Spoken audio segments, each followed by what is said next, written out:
The Pina Colada is a classic tropical cocktail that combines the flavors of pineapple, coconut, and rum for a refreshing and indulgent experience. You will need the following ingredients: 2 ounces white rum. Use a high-quality white rum for the best flavor. 1 ounce coconut cream. Coco Lopez is a popular brand. 1 ounce heavy cream.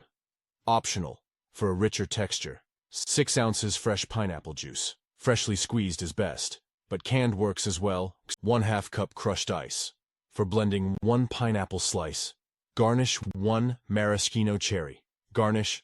For equipment you will need blender, measuring jigger, pina colada glass or hurricane glass, knife, cutting board. Here are the instructions. Add the white rum, coconut cream, heavy cream, and fresh pineapple juice into a blender. Add the crushed ice to the blender. Blend the mixture until smooth. Pour the blended mixture into a pina colada glass or hurricane glass. Garnish with a pineapple slice and maraschino cherry. Serve immediately with a straw.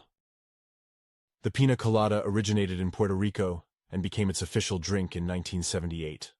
The name pina colada means strained pineapple in Spanish, referring to the freshly pressed and strained pineapple juice used in the drink.